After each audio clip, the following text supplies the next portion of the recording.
à voter. Alors les castors, on fait barrage? On se dit de gauche mais on appelle à voter Macron? Bah oui, carrément en fait. La politique de Macron, on l'a décryptée, dénoncée, combattue allègrement pendant 5 ans et on le refera pour les 5 ans à venir. Mais là, l'urgence, nous semble-t-il, est de rappeler ce que c'est concrètement que l'extrême droite, à une époque confuse où les repères politiques sont brouillés, souvent pour le pire. C'est donc parti pour le 10e épisode d'À voter, notre chronique de la campagne. L'onde de choc Jean-Marie Le Pen, sa présence au second tour met la France à la une des journaux du monde entier. À gauche comme à droite, un front républicain est en train de se constituer. Après le 21 avril 2002 s'impose une évidence au Front National. Pas de prise de pouvoir possible tant que les électeurs qui restent majoritaires à ne pas vouloir de l'extrême droite feront barrage. Ce barrage, le FN, devenu RN, a mis 20 ans pour patiemment l'éroder, l'affaiblir. C'est la grande opération dédiabolisation, bien aidée il est vrai par les gouvernements successifs qui ont gaiement joué avec le feu. Madame Le Pen ne nomme pas l'ennemi. Et je trouve qu'en effet, vous êtes plus molle que nous pouvons l'être. Et force est de constater que ça a marché, car nous voilà en 2022 avec ce genre de propos tenus sur les plateaux télé. La question que beaucoup se posent peut-être, Marine Le Pen est-elle d'extrême droite ? Elle est droite dure, oui, c'est ça.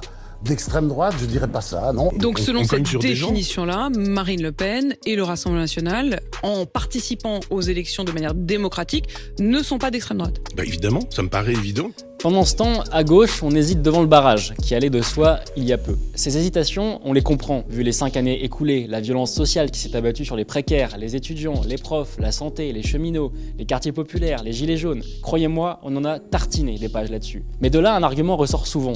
Non mais Le Pen, ça peut pas être pire que Macron. Ah oui? Vraiment? Ok. Sous Macron, les violences policières ont laissé des traces. Que ce soit les gilets jaunes, éborgnés, mutilés ou les jeunes humiliés par la police à Mantes-la-Jolie. Mais qui peut sérieusement penser que ce sera plus cool sous Le Pen? On basculera en réalité dans un autre régime, celui de l'arbitraire, contre l'état de droit. Déjà, au passage, rappelons que la députée Marine Le Pen a voté la loi sécurité globale de Macron, qui cherchait à interdire à des citoyens ou journalistes à filmer la police. Donc repeindre Marine Le Pen en amie des manifestants ou des gilets jaunes, ça nous fait doucement rigoler. Et puis, c'est écrit dans son programme, elle propose la présomption de légitime défense pour les policiers. En gros, ces derniers n'auront même plus à apporter la preuve de la légalité de leur tir. Alors certes, ce n'est déjà pas parfait aujourd'hui, c'est même le moins qu'on puisse dire, mais appliqué à une police déjà pour partie en accord avec l'extrême droite, qui sera encouragée à chasser les sans-papiers, les migrants, les jeunes de banlieue, les militants de gauche, cela équivaut à un permis de blesser, voire de tuer, sans possibilité de recours des familles des victimes. Donc ce sera bien pire sur les violences policières, dans les quartiers, comme en manif. Parce que bon, Marine Le Pen, à part le MEDEF, n'est pas non plus très fan des syndicats. Comme je l'ai expliqué, les syndicats ont toujours dupé les travailleurs français. La presse, elle n'a pas toujours été bien traitée sous Macron? Eh ben, imaginez sous Le Pen, elle qui a un rapport particulier aux médias. C'est vous, madame, qui décidez de qui est le journaliste ou pas? Vous voyez, je suis chez moi. Et quand vous serez présidente, c'est vous qui décidez qui est le journaliste ou pas? Vous savez, je suis chez moi, hein, donc dans mon QG. Donc c'est moi qui ai décidé, il y a plusieurs années de cela, que Quotidien était une émission de divertissement et que par conséquent, je ne me sentais pas obligée d'accréditer Quotidien. Déjà, elle souhaite privatiser l'audiovisuel public, c'est-à-dire vendre Radio France et France Télévisions, détenues par l'État. Mais vendre à qui? Il y a peu de chances que ce soit un grand progressiste, mais plus probablement un milliardaire proche du pouvoir. C'est comme ça qu'en Hongrie, Viktor Orban a progressivement mis la main sur tout l'écosystème médiatique de son pays. Et puisque l'État tient aussi les cordons de la bourse des subventions, Marine Le Pen pourra, à loisir, condamner à mort un média qui ne lui plaît pas en coupant les aides à la presse. Alors, toujours pas Castor? Ok, parlons droit des minorités alors. Avec la priorité nationale, version revisitée de la France aux Français, Marine Le Pen viole la Constitution. Vous savez, l'égalité devant la loi de tous les citoyens, sans distinction d'origine, de race, de religion, article 1er, enfin un détail quoi. Elle instaurera de fait un racisme d'État. Oui, mais elle pourra pas gouverner car elle aura pas la majorité à l'Assemblée. Pari risqué.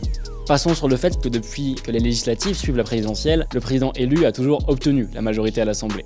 Alors certes, le scrutin majoritaire à 2 tours n'est pas en théorie propice au RN, mais peu importe, le parti compte bien gouverner et a donc un plan. C'est le député européen du RN Gilles Le Breton qui le résumait en 2017 déjà, au Canard enchaîné. Présidente, Marine Le Pen, si elle n'a pas la majorité, choisira de dissoudre l'Assemblée. Elle en a le pouvoir constitutionnel. Puis elle changera la loi électorale, il suffira d'une loi ordinaire adoptée par référendum pour instaurer une proportionnelle avec prime majoritaire. Alors qu'est-ce que c'est? En gros, les sièges seront distribués proportionnellement au score des listes, sauf pour la liste arrivée en tête, qui a une prime de plus 30%.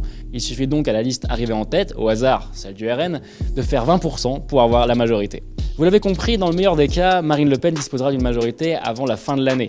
Et puis bon, c'est la 5e République, donc la nouvelle présidente aura d'autres leviers à faire jouer pour gouverner sans les députés, comme les ordonnances, la proclamation de l'état d'urgence ou le référendum permanent. Tout ça est légal. Eh bien moi, ce sera quand même ni Le Pen ni Macron. Bah si en fait, le 24 avril à 20h, ce sera elle ou lui, quand bien même un tiers de l'électorat se serait abstenu. Ce n'est pas parce que vous n'aurez pas choisi que la France sera gouvernée par une chaise vide pendant 5 ans. Le 24 avril, la France aura un président ou une présidente. À nous d'éliminer la pire des deux. Merci d'avoir suivi ce nouvel épisode d'À voter, n'hésitez pas à vous abonner à notre chaîne et rendez-vous vendredi prochain pour une nouvelle chronique. En attendant, bon courage pour dimanche.